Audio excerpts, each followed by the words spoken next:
Hi, everyone, and welcome to my podcast, Perfect Prey. I'm glad you're here. My name is Dr. Christine Marie Cocciola, and I'm a licensed clinical social worker and have a doctorate in clinical social welfare, where I researched coercive control and the impact on both adult and child victims. Most importantly, I am a survivor and a protective parent. Victims and survivors of coercive control are never to blame. But I chose the name Perfect Prey because coercive controllers, who are individuals who apparently have characterologically disordered personalities, do choose who to prey upon. They choose people who tend to be agreeable and conscientious, perhaps loyal to a fault, fixers, optimistic, and empathic. Or these coercive controllers prey upon those who are most vulnerable, including our children. It's part of their plan to gain control. How do we help our children when they're experiencing systematic, unacknowledged child abuse? We need to understand how these coercive controllers, harmful individuals, attempt to exert their power over us and our children. We need to look beyond a trauma-informed lens, but also layer it with a coercive control lens. So, let's engage in personal power conversations that will create the protective parts that will derail the coercive controller from his plan.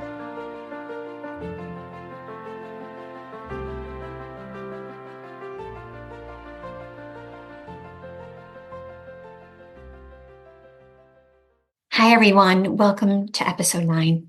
As promised, I'm going to talk about the shame that our children are carrying due to the abuse by the coercive controller. They're carrying so much shame.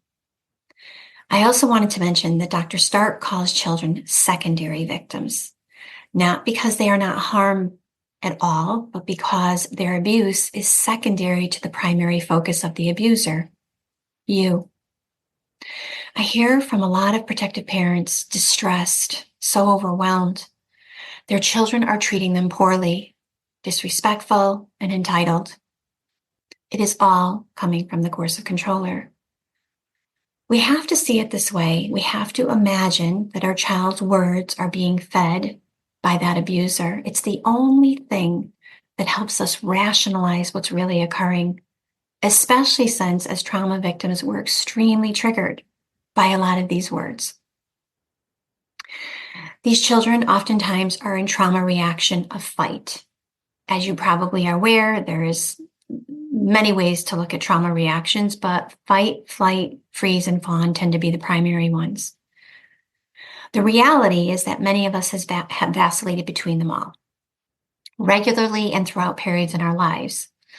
The hope is that as we grow, we learn that they are maladaptive, that sometimes unhealthy coping skills, and we subsequently recognize that they're unhealthy, can be harmful to us, cannot be helpful. Now, of course, during moments of emergency, of course we have these reactions. It's our body's way of protecting ourselves.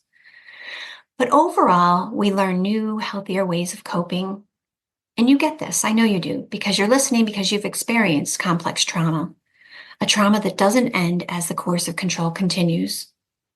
And it doesn't end as he, the abuser, continues to wield his power and control over you. You have been in the den with the wolf. Your child is in the den with the wolf. And what happens? We end up being oftentimes in fight mode. After years or months or weeks of being trapped in some way, metaphorically, fight oftentimes becomes the reaction. And our children, just like us, will vacillate among all of these. You may have the fighter come in your door today, or the fleer, or the freezer, or the fawner. Our goal is to guide them towards new ways of coping and to show them that this way of coping, whatever it is, isn't helpful or healthy to them without shaming them. That's the key. Fight is characterized as bullying. The child who has learned to cope in a way that actually is role modeling some of the behavior they have seen with the abuser. They are soldiers and fighting in a battle, and when they are with you, they are crossing enemy lines. A little bit about flight. Flight is anxiety, fear, panic, avoidance, disassociation, chronic worry, perfectionism, unable to sit still. Makes me think of kids who are often labeled with ADHD, right? Freeze is stuck, immobile, depression. Again, that disassociation, it can certainly be there. Emotionally numb, And fawning, people pleasing, acquiescing, setting boundaries is difficult. You did a lot of that in the relationship. But back to fight mode. You have a kid who shows up in fight mode. And many of you are experiencing this. And it's like bullying. It feels extremely disrespectful. It's probably how the coercive controller has treated you when they were angry.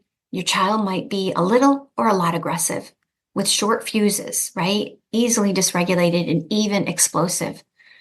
This is the child who is trying to control you. Dr. Evan Stark calls it control in the context of no control. When we can't control our own environment, we often try to control whatever we can. Our children are no different, except that they are being controlled by the abuser, and they are also being simultaneously oftentimes betrayed by you, not because you betrayed them, but because of the false narrative they have heard about you. What is this really? This is their fear of the abuser, knowing they need to align or they will receive the same treatment you have or be rejected in a similar way. It really is about that black and white thinking I've talked about before. This is a child that doesn't want to be bad in the eyes of the abuser. They know what that means. They know what that looks like. So they need to be good. And that may mean exerting power and control, fight over you. And let's add in there that oftentimes these abusers, and particularly with our teenagers, they are giving the child exactly what they want. So the children are capitalizing on that. What child wouldn't? We would expect a child to do that. And so you may ask, why don't they want to please me in the same way? Well, because A, they don't have to. They have no choice with the abuser. They are trapped. And I like to say that deep down inside, they know that you love them unconditionally, even though they fear that's not true. So this is why we get all of their negative behaviors. I mean, let's really count the ways they feel shame. Shame for not being good enough, right? I mean, what is that about? Like, seriously, this inability to know what they may have been doing wrong and then not being good enough. Shame for not being loved unconditionally by the abuser, for not being loved by you unconditionally, or so they think, due to the false narratives they have heard, for not being able to be authentic with the abuser, for not being able to be authentic with you, or so they think, due to the false narratives they have heard. Shame for how they have now behaved in that moment with you. They know deep down inside they've behaved in a negative, harmful way. Shame for their own lack of self-control. Maybe more shame if they know they have disappointed you.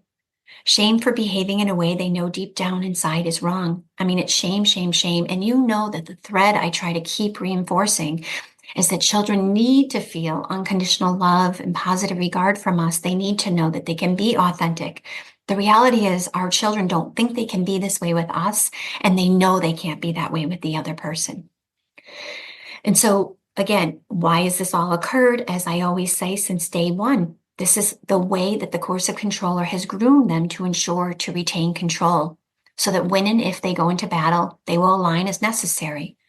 These fight reactive children are often, not always, but often the golden or favorite child. And again, they can be the child who receives little attention, the lost child, or the forgotten child who's just really pissed off about it all, or much of the negative attention, the scapegoated child. They're going to be in fight mode too. They're overwhelmed and distressed. And so what these children are trying to do is trying to navigate a relationship that is so toxic. And so they're walking a tightrope just like you did. Their goal, unfortunately, of the coercive controller, of course, is to diminish you as much as possible. And if they can have your child participate in that, then your child actually isn't being authentically themselves. They're not having agency in a world they're living with no control. So what do they try to do? They try to exert control in the context of no control. And add in that if their attachment to you has been maliciously fractured, that's constantly percolating there like a coffee pot on the stove, ready to explode, projected all onto you.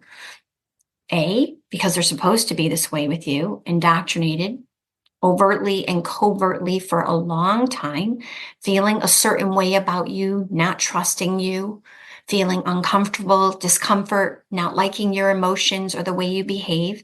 And this is exactly what the abuser hopes for.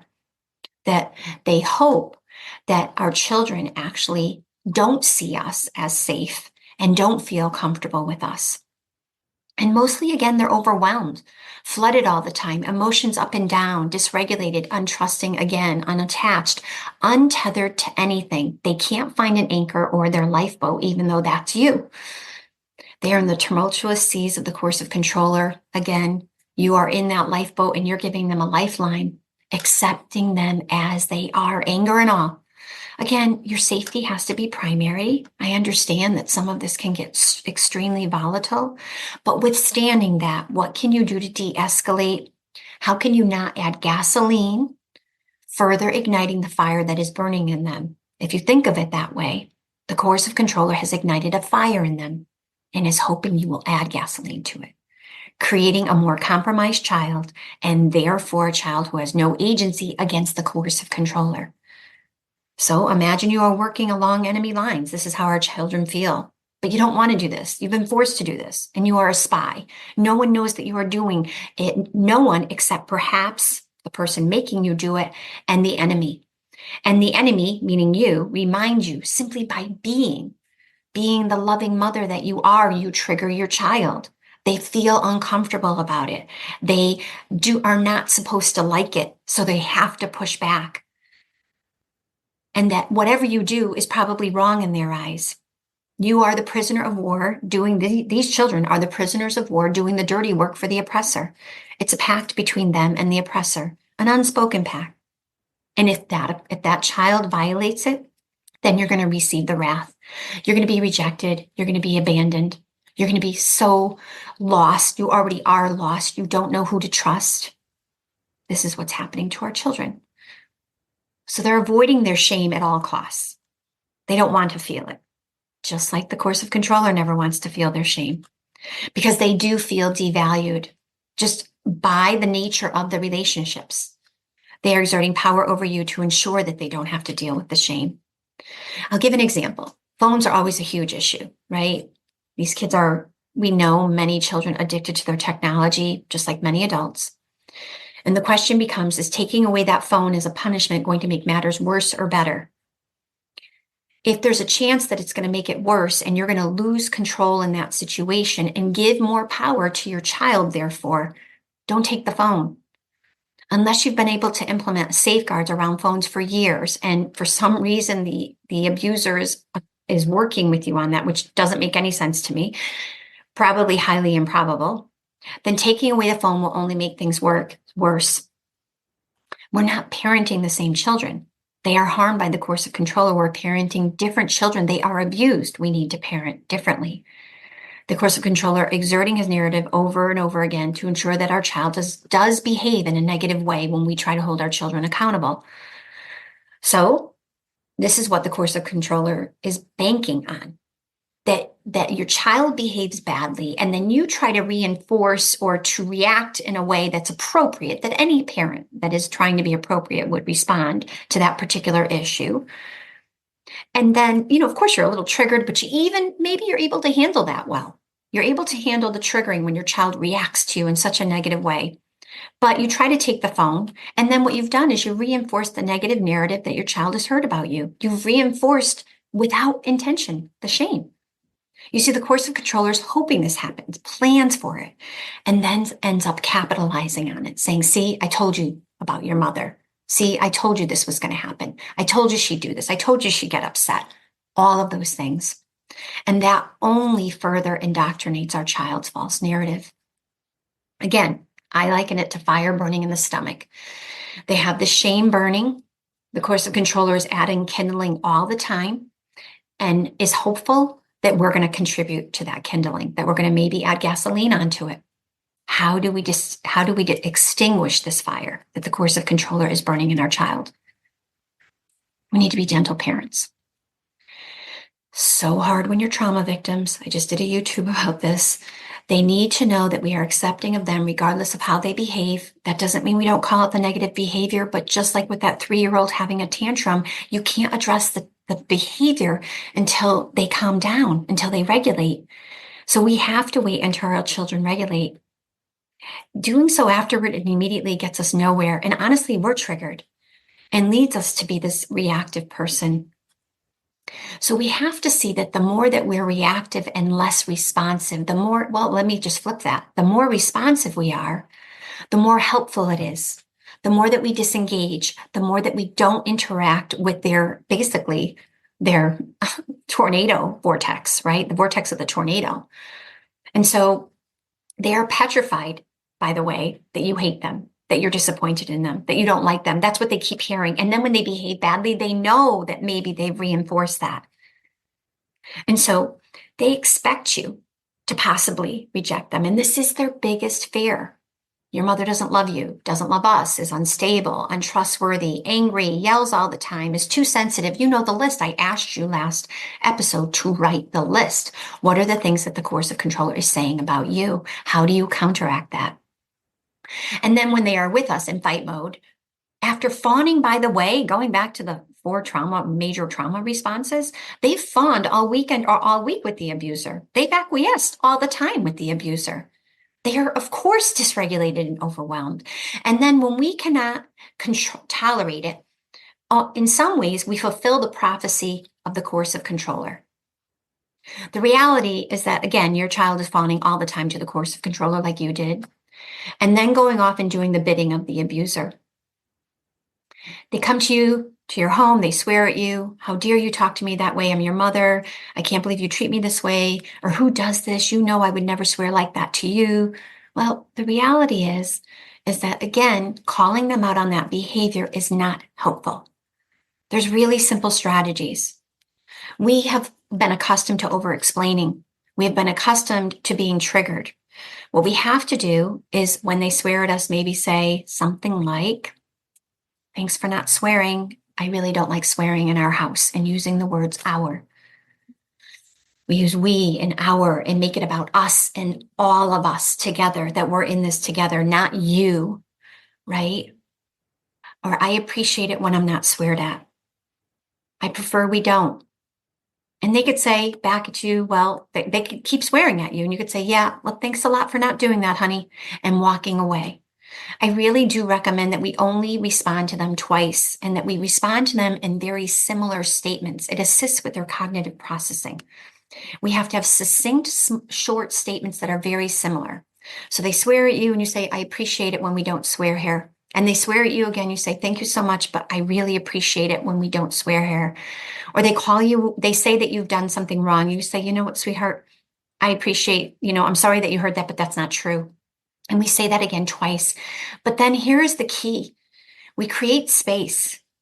We don't let them continue to exert the control. When we engage in it, we are allowing them to exert the control in us. And we don't want that. They have power over us. They don't want power over us.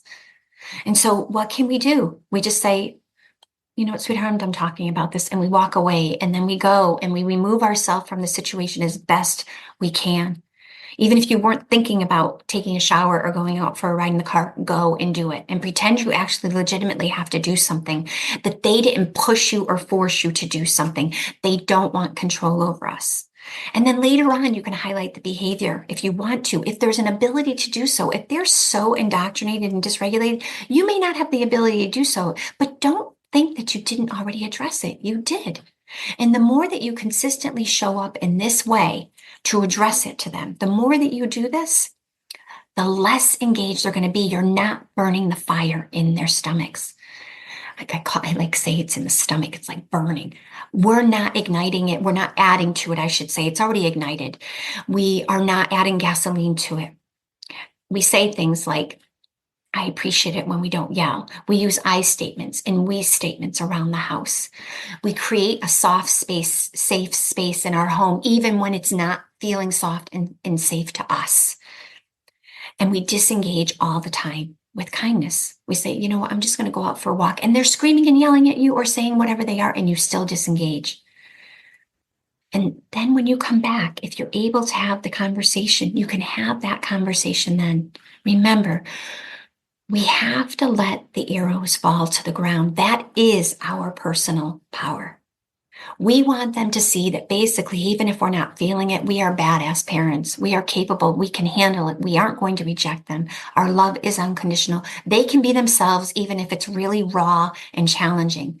They can let loose and give us their pain, and we will carry it. They are our children. We need to carry it. Even if we've been in trauma, as I always say to my clients, please make sure you're getting your own support. My parenting coaching is based on this idea that you're in your own support, and I am in no way trying to diminish your own experiences. I have been there. I get it. But I also know what works, and I know that our brain can heal if we can pretend, in some ways, perform in a way that makes it seem like their words are not as painful as they are. They are painful. You're doing the hardest work there is. They have a brain injury. I say that their brain is broken. Their brain has been harmed. The Coercive Controller has done this harm. How do we heal their brains? We consistently show up in a way that allows them to be who they are, even if it's so horrifying. They have to believe every single moment of every single day that no matter how they behave with us, we love them unconditionally and implicitly, and they can be their raw selves. We are showing them that we are standing tall, ready for it, ready to take their pain because they need someone to give their pain to. We can do this. It is so hard, but we can do it. I look forward to seeing you in episode 10. Please be sure to subscribe, and I hope you all have a good day. Bye.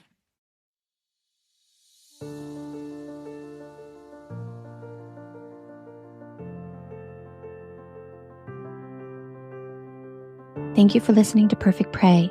You can find the show on my website at iknowyourheart.com or coercivecontrolconsulting.com, or subscribe to the show wherever you find your podcasts. I'd love your feedback, and I'm always looking for ideas on how to continue to expose coercive control as the significant harm and child abuse that it is. The best way to support the show is to rate and review Perfect Prey on Apple Podcasts. It helps others to find us. Perfect Prey is written by me, Dr. Christine Cocciola, and with the help of my amazing assistant, Sheena Pastor. Thank you, and have a great day, everyone.